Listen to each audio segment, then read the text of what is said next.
안녕하세요. 뜨는 아침 묵상 이성훈 목사입니다. 오늘 함께 나눌 말씀은 열왕기하 4장 32절에서 37절입니다. 엘리사가 집에 들어가 보니 아이가 죽었는데 자기의 침상에 눕혔는지라. 들어가서는 문을 닫으니 두 사람뿐이라. 엘리사가 여호와께 기도하고 아이 위에 올라 엎드려 자기 입을 그의 입에, 자기 눈을 그의 눈에, 자기의 손을 그의 손에 대고 그의 몸에 엎드리니 아이의 살이 차차 따뜻하더라. 엘리사가 내려서 집안에서 한번 이리저리 다니고 다시 아이 위에 올라 엎드리니 아이가 7번 재채기 하고 눈을 뜨는지라.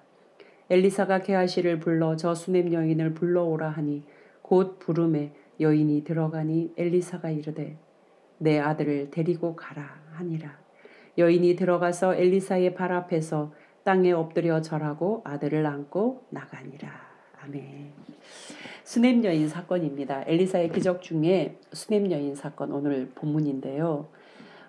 수냄 여인, 이 수냄에 사는 여인인데 제가 오늘 이 본문을 보면서 여러 차례 울었습니다. 이게 마음이요. 한 구절 한 구절 읽는데 이 여인의 마음이 어땠을까? 엄마의 마음이 어땠을까? 하는 이 마음이 갑자기 감정이입이 되는데 막 눈시울이 붉어졌어요. 눈물이 뚝뚝 흐르더라고요. 지금도 방금 읽는데 감정이 훅 올라오네요. 저에게도 이런 시간들이 있었으니까 아마 더 그런 것 같아요. 수냄은 엘리사가 갈멜산으로 갈 때 지나가야 하는 곳이에요. 바로 그곳에 한 여인이 있는데 이 여인이 엘리사에게 간권하여 음식 먹기를 청했다. 간권하다는 것은 아주 강하게 밀어붙여서 꼭 저희 집에 오세요. 저희 집에서 식사하세요. 제발요. 뭐 이런 거죠. 막 붙들고 팔을 붙들고 오라고 막 간청을 해서 반드시 밥상을 차려서 드시게 하고 싶은 그 여인이었어요. 엘리사는 이 여인의 마음, 씀씀이, 뭔가 이렇게 정성, 그 세심한 배려를 잘 느꼈던 것 같아요. 그래서 이곳을 지나갈 때마다 여기에서 음식을 먹었더라.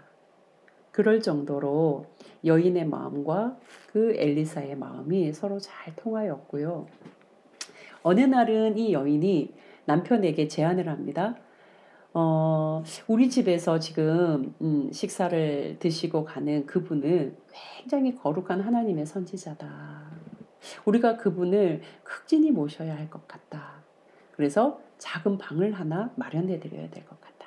그리고는 인테리어를 기획을 합니다. 작은 방을 꾸며서 거기에 책상을 두고 의자를 두고 촛불까지 두고 뭘 계획하는 거예요. 이 엘리사가 사역을 하는 거에 조금도 부족함이 없도록 우리가 그 공간을 마련해 드리자. 먼 시간 거기까지 가면 정말 지쳐서 기도라도 될까? 그곳에서 정말 제자들도 양성해야 되고 여러 가지를 다 살펴내야 할 정말 하나님 앞에서 깨어 있어야 할 이 위대한 선지자가 그 일을 감당할 수 있을까? 우리 집이 중간 거처로 이분이 정말 하나님의 일을 잘 하실 수 있도록 우리가 그 역할을 해드리자. 그러면서 이 남편에게 적극적으로 제안해서 그런 공간을 만들어 드려요. 엘리사 입장에서 여러분 어땠을 것 같습니까? 한번 요구했습니까? 부탁해봤습니까? 어느 날 갑자기 밥 먹자고 식사하시고 가시라고 막 간청하는 이 여인. 그 다음 그곳을 들릴 때마다 정말 밥 걱정 안 해도 되잖아요. 굶지 않아도 되잖아요. 줄임배를 막 움켜잡지 않아도 되는 이 엘리사의 대뜸함, 그리고 뭔가 자신을 위해서 이렇게 지극정성으로 준비해 주시는 어떤 분에 대한 따뜻함, 주의 일 할만함, 정말 그런 응원이 되는 그런 엘리사 아니겠습니까? 그리고 그런 수냄 여인이죠. 집에 이렇게 머물러요. 엘리사가 그날 이 수냄 여인의 집에 딱 그 마련해 준 방에 머물러서 이렇게 하나하나 보니까 세심한 배려들이 막 느껴지는 거죠. 여러분 우리가 상상이 충분히 되잖아요. 적극적으로 그 자신의 집에다가 방을 한 켠 마련하고 그리고 거기에 필요한 것들을 얼마나 단정하고 깔끔하게 준비해 놨겠어요. 딱 봐도 오늘 본문 봐도 이 여인, 수냄 여인의 어떤 성향, 성품이 다 드러났잖아요. 귀한 여인이라고 했는데 이 귀하다라는 표현은요. 부유하다라는 뜻도 있고 지혜롭다라는 뜻도 있고 현숙하다라는 뜻도 있어요. 어떤 느낌인지 아시겠죠? 이 수냄 여인은 그런 성향을 가진 사람이에요.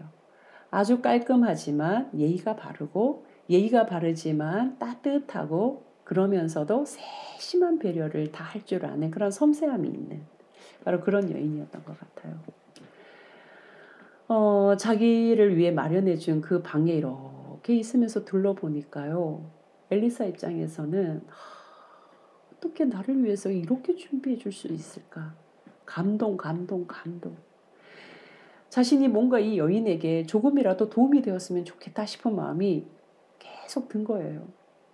게하시를 불러서 그 여인을 좀 데려오라고 해요. 여인이 왔어요. 그러니까 이 엘리사가 묻는 거죠. 내가 뭘 해줬으면 좋겠습니까? 저는 이렇게 귀한 대접을 받았는데 저도 여인께 뭐라도 좀 도움이 되고 싶다. 내가 뭘 해줬으면 좋겠습니까? 라고 질문해요. 그런데 이 여인 보세요. 저는 왕도 필요 없고 사령관도 필요 없고 어떤 도움도 필요 없고요. 저는 아무 도움이 필요 없어요. 저는 지금이 가장 좋아요.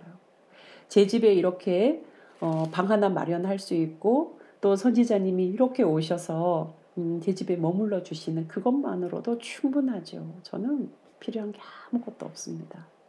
그러니까 대가를 바라고 하는 게 아니라는 거예요. 정말 좋아서 여러분 하나님이 좋으면 하나님의 일을 하는 사람이 좋은 거고요. 또 그것을 통하여서 내 삶이 더 보람되고 가치 있어지는 거잖아요. 수냄 여인이 그랬던 것 같아요. 아무것도 필요 없다고 이야기를 해요. 그러고 돌아갔는데 엘리사는 어떡하지? 이 고마움을 어떻게 전하지? 하고 있는 차에 게하시가 정보를 줍니다. 선지자님, 그런데 이 가정에 수냄 여인 가정이에요. 남편은 늙었는데 아이가 없습니다. 여러분, 그 당시에 아이가 없다는 것은요. 그냥 대수롭지 않은 일이 아니잖아요. 굉장히 큰 일입니다. 재앙을 받은 일, 뭔가 하나님 앞에 잘못을 해서 뭔가 벌 받은 듯이 인지되었던 그 시대라고요. 근데 이 여인은 뭐라고 해요? 나에게는 내 삶에는 아무 문제 없다는 거예요. 체념일 수도 있고 포기였을 수도 있고 뭔가 좀 생각하고 싶지 않는 그냥 내려놓음일 수도 있고 어찌됐거나 그 이야기를 듣자마자 다시 부릅니다. 그리고 엘리사가 이 여인에게 이야기를 하죠. 내년 이맘때에 당신이 아들을 안게 될 것이다. 여러분 떠오르죠? 누가 딱 떠올라요? 네, 사라, 그죠? 이삭. 그러면서 이 말을 딱 들었는데요. 이 수냄 여인이 정말요? 이렇게 반응하지 않아요. 선지자님 농담으로라도요. 그렇게 말씀하시지 마세요. 왜 저를 속이려고 하세요? 그냥 너무 고마워하시지 않으셔도 돼요. 그런 말씀 굳이 안 하셔도 돼요. 괜찮아요. 저 진짜 괜찮거든요. 라고 말을 했을 것 같아요. 그런데 놀랍게도 바로 그 다음 해에 엘리사의 예언대로 이 여인에게 아이가 생깁니다. 기적 같죠. 얼마나 좋았겠습니까? 얼마나 정말 기적 같은 이 하나님의 은혜를 경험하고 얼마나 기뻤겠습니까? 그런데 얼마 지나지 않았어요. 몇 년이 흘렀는지 성경에서 기록은 하고 있지 않지만 아이가 말을 한 거 보니까 돌은 충분히 넘었고요. 몇 년이 지났겠죠. 어느 날 아이가 두통을 막 호소합니다. 내 머리야 막 호소합니다. 그러던 아이가 엄마의 품 안에서 무릎 위에 앉아서 숨을 거두어 버립니다. 아이가 죽어버렸어요. 어떻게 이런 일이 있을 수 있을까? 이 여인의 심정이 어떠했을까? 얼마나 참담했을까? 통곡했을까? 저는 눈물 한 방울 안 나왔을 것 같아요. 너무 쇼킹해서, 너무 충격적이어서 도대체 자신의 무릎 위에서 숨을 거두는 그 아이를 안고 망연자실, 어찌할 바를 알지 못하는 그런 모습으로 이 여인이 있지 않았을까? 그리고 이 여인이요, 그 아이를 안고 엘리사가 머물던 방으로 아이를 옮깁니다. 그리고는 남편에게 나에게 사환 하나, 나귀 하나 붙여달라고 이야기해요. 정신없이 달려댑니다. 이 사환에게 뭐라고 하냐면 종에게 내가 멈추라고 말하지 않는 한 계속 달리라고 이야기해요. 여러분 저는요 이 장면을 보면서 제정신 아니었겠다. 이 여인이 뭔가 이성적으로 생각할 수 있는 그런 게 아니다. 지금 이 여인은 견딜 수 없는 마음, 정신을 못 차리는 그런 마음으로 지금 무언가를 향하여서 돌진하고 있다. 오로지 하나만 보고 지금 돌진하고 있다. 엘리사였겠죠. 엘리사. 수넴에서 갈멜산, 엘리사가 있는 갈멜산까지 한 10시간 정도 되는 거리라고 기록해요. 미친 듯이 달렸을 것 같아요. 어떤 생각도 할 수 없었을 것 같아요. 도대체 자기에게 일어난 이 정말 엄청난 비극에 대해서, 엄청난 이 사건에 대해서 난 도대체 어떻게 생각할지를 모르고 그냥 막 달린 것 같아요. 이 여인 달려온 것을 먼 발치에서 게하시가 보죠. 엘리사에게 이야기를 해줍니다. 그랬더니 엘리사가 이 여인을 보거든 평안한지 물어봐라고 이야기를 해요. 너의 남편은 평안하냐? 아이는 평안하냐? 여인이 왔어요. 게하시가 묻습니다. 평안하십니까? 남편은 평안하십니까? 아이는 평안하십니까? 그런데 이 여인은 굉장히 놀랍지요. 네, 아무 일도 없습니다. 평안합니다. 정말 저는 이 그 구절을 읽으면서 이 내용 읽으면서 멘탈이 나갔겠구나.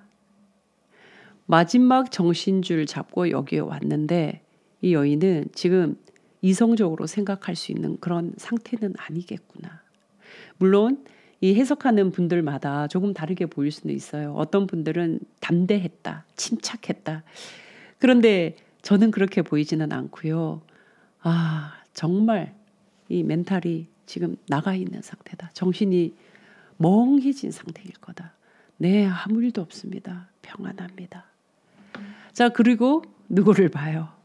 엘리사를 보는 거잖아요. 엘리사를 보자마자 이 여인이 엘리사의 발을 안았다고 이야기를 해요. 엎드려서 엘리사의 발을 안았다. 뭘 했을까요? 소리도 못 내고 울었을 것 같아요.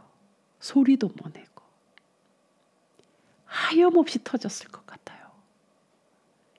자신의 괴로움을 주체할 수 없어서 그냥 땅바닥에 그냥 엎드렸을 것 같아요. 게하시가 왜 그러냐고 막 이렇게 물리치려고 해요. 그때 이 엘리사가 영혼이 괴롭다. 이 여인의 영혼이 괴로운 것을 여호와께서 내게 알리지 않으셨구나. 저는 엘리사의 눈에도 눈물이 뚝뚝 흘렀을 것 같고요. 무슨 내용인지 알지 못하지만 여인이 지금 너무 괴롭다는 것을 느낌으로 알았을 것 같아요. 한참을 기다려줬을 것 같아요. 그리고 난 다음에 이 여인이 엘리사에게 뭐라고 하냐면 내가 언제 아들이 필요하다고 했습니까? 내가 언제 나를 속이지 말라고 하지 않았습니까? 왜 나에게 이런 일을 겪게 하십니까? 왜 당신이 나에게 이런 일을 겪게 하십니까? 정말 그때 탁 터져 나오는 거죠. 저는 이게 원망이라기보다 이제 그냥 자기 속에 있는 것이 터질 수 있었다. 여러분 못 터지면 죽어요. 이게 못 터지면은요 사람 죽어야죠. 이제 터질 수 있었던 거예요. 그 엘리사 앞에서 이 여인이 터질 수 있었던 거예요. 그러자 이제는요 엘리사가 다급해졌어요. 얼마나 충격적이었겠어요. 엘리사가 다급해져서 게하시를 막 불러요. 너는 허리를 동이고 지금 지팡이 들고 빨리 가라고 이야기를 해요. 그리고 이 지팡이를 아이의 얼굴에다가 대줘라. 그 모습을 보고 수넴 여인이 정신이 돌아오는 것 같아요. 누군가 자신의 일에 자기 일보다 더 지금 적극적으로 한 채 망설임 없이 바로 즉각적으로 움직이는 이 엘리사의 모습을 보고 수넴 여인은 그제서야 휴 하고 숨을 내쉬는 거 아닌가 싶어요. 뭐라고 하냐면 이 엘리사 앞에 여인이 이야기를 합니다. 내가 당신의 영혼이 살아계심을 두고 여호와께서 살아계심과 당신의 영혼이 살아계심을 두고 맹세하겠습니다. 나는 당신을 앞으로 떠나지 않겠습니까? 나는 당신을 떠나지 않겠습니다. 여인이 맹세 결단을 합니다. 전적으로 자신을 향하여서 자신의 문제 앞에 동참하고 공감하다는 이 말도 조금 표현이 부족해요. 정말 자신의 문제처럼 달려오는 이 엘리사를 보면서요. 이 여인이 당신을 나는 절대로 떠나지 않겠습니다. 이야기를 해요. 그리고 여인도 따라 엘리사와 함께 이제 아이에게로 가는 거죠. 게하시가 먼저 도착해서 그 지팡이를 아이 얼굴에 댔는데요. 아무 반응이 안 일어나요. 그러자 이제 뒤이어서 엘리사가 도착했잖아요. 엘리사가 아이가 있는 그 방으로 들어가죠. 자기가 쓰던 방 아니겠습니까? 문을 딱 닫습니다. 오직 죽은 아이와 선지자 엘리사만 그 방에 있는 거예요. 엘리사가 어떤 행동을 하냐면요. 오늘 말씀을 보시면 아이 위에 올라 자기 몸을 아이에게 포개는 거예요. 자기 입을 아이의 입에, 자기 눈을 아이의 눈에, 자기 손을 아이의 손에 대고 몸을 딱 엎드립니다. 그랬더니 아이의 살이 차차 따뜻해졌다는 거예요. 아이에게 온기가 막 흐르더라는 거예요. 점점 열리고 뚫리고 점점 일어나더라는 거예요. 저는 오늘 이 34절이죠. 4장 34절을 보면서요. 정말 이게 벅차서 막 눈물이 나던데 죽은 아이예요. 하나님의 선지자입니다. 생명 그 자체 아니겠습니까? 죽음을 생명이 포개어 버렸어요. 덮었다는 거죠. 그랬을 때 누가 이깁니까? 당연히 생명이 이기죠. 온기가 흐르더라는 거예요. 엘리사가 내려가서 집을 한 바퀴, 두 바퀴 돌다가 다시 아이의 몸을 포갭니다. 7번 재치기 하고 아이가 어떻게 해요? 눈을 떴다는 거예요. 살아났다는 거죠. 이야, 이런 기적이 어디에 있습니까? 이 디테일함을 보십시오. 그냥 단순히 내가 안수했더니 아이가 살았다가 아니에요. 이 스토리를 보십시오. 하나하나, 한결, 한 켠, 정말 한 점 한 점의 스토리를 보십시오, 여러분. 누군가와 공감한다라는 거, 누군가와 아픈 거 함께 한다라는 거, 마음을 같이 한다는 거, 설령 그것이 죽음이라 할지라도 그 죽음 위에 몸을 포개었을 때, 이 생명의 몸을 포개었을 때는요, 죽음도 어떻게 해요? 이겨버린다는 거예요. 저는 놀라웠습니다. 오늘 이 본문이 새롭게 읽혀지면서 굉장히 놀랐습니다. 그리고 여인을 빨리 불러오라고 하죠. 엘리사가 이르되 내 아들을 데리고 가라. 여러분 얼마나 반가운 메시지입니까? 얼마나 기뻤겠습니까? 엘리사의 얼굴이 막 표정이 상상이 되세요? 이 여인의 표정이 상상이 되세요? 정말 천국잔치, 은혜잔치, 생명잔치가 열렸잖아요. 죽었던 나입니다, 여러분. 그죠? 우리가 죽었던 우리의 존재에 누가 포개어 주셨어요? 생명이신, 참 생명이신 예수 그리스도가 포개어졌습니다. 죽음이 떠나간 거예요. 우리의 삶에 죽음이 떠나가고 정말 진정한 생명이 이식된 거예요. 그런데 우리는 여전히 죽음을 붙들고 죽음 그늘에서 내 마음도 상처를 내고 누군가도 상처를 내고 이 문화도 상처를 내고 공기도 상처를 내고 살아서는 절대로 안 되는 거죠. 예수 그리스도의 생명이 내 안에 있다면 내가 포개어지는 곳은 분명히 반드시 생명의 역사가 일어납니다. 오늘 하루 사랑하는 우리 따와 가족들, 우리의 삶에 내 안에 있는 참 생명, 그것을 바라보시고 정말 죽어가는 거, 힘겨운 거, 눈물 나는 거, 고통 속에 있는 곳에 내 몸을 포개어 보는, 그래서 그곳에 정말 생명의 역사가 일어나는 것을 우리 모두가 경험했으면 좋겠습니다. 저와 여러분의 삶이 포개어지는 삶, 내 안에 이 참 생명이 포개어져서 생명의 역사를 일으켜내고 확장시키는 그런 삶을 살았으면 좋겠습니다. 오늘 하루도 여러분 멋지게 사시고요. 내일, 모레, 우리 토요일과 또 주일 잘 보내시고 다음 주 다시 뜨아에서 뵙겠습니다. 다음 주에 다시 뵙겠습니다. 샬롬.